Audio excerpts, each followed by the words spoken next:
Hey everybody, Crazy Canuck coming at you from the Ozarks here in Missouri.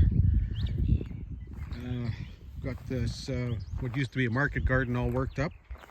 Finally, sent a soil sample away to get checked, and considering he probably fertilized this several times a year, this land is completely dead.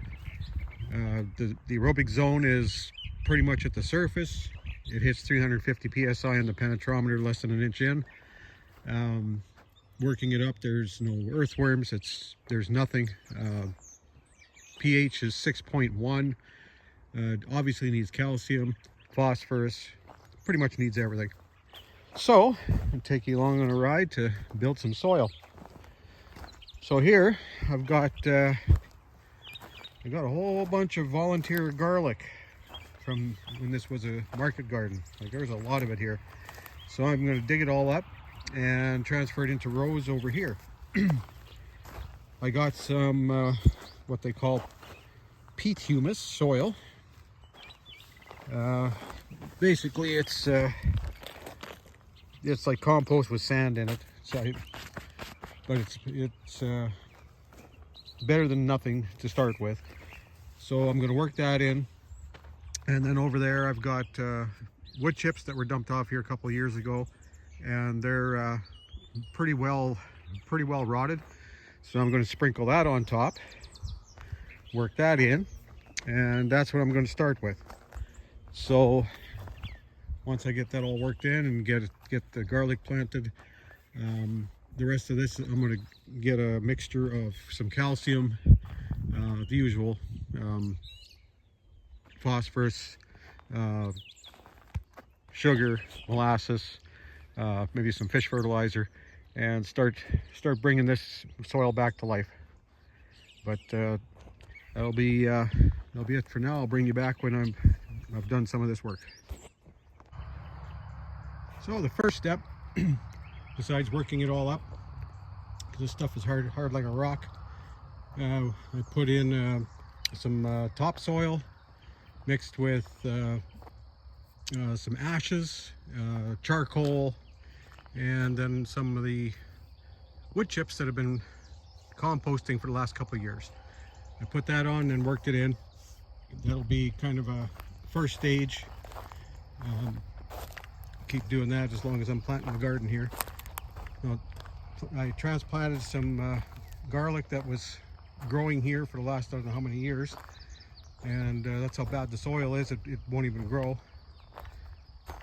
But I'm gonna leave it for another week or so, and if it doesn't turn around with some heat, then I'll just work it up and plant something else. But anyway, I got some tobacco planted. That's one variety of tobacco.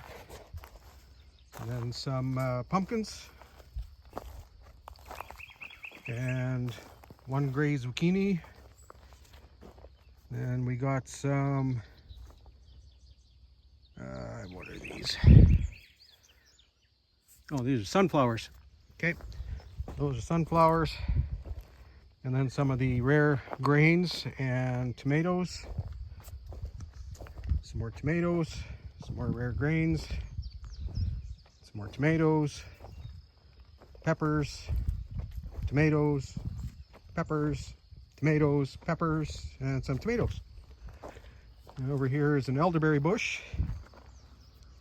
There was another one there, but I was trimming a branch and ended up cutting them off, so I'm rerouting the cutoffs. So I'll end up with hopefully 3 bushes instead of just the one. And maybe that one will even come back. So over here, since last year it was so hard to dig up the sweet potatoes, I'm putting them in containers. So that's my containers of sweet potatoes. And the soil that I used actually had some from the composting, had some seeds in it. No idea what they are, but we'll see. I'm just going to let them grow. And some more sweet potatoes. Here's some grow bags. So we've got barrels, feed tubs, and grow bags. So we'll see which one does the best on that. And as I put more of these out here, I'm just going to keep going down this row with these containers. So first stage of soil building,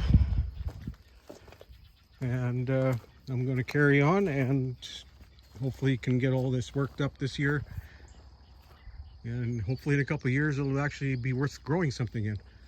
But so far so good. I'll keep you updated. So that'll be it for this video. It was a long time coming, but hopefully I'll be able to put out a few more. That'll be it for now. So subscribe if you haven't, like it if you like it, and we'll talk to you soon.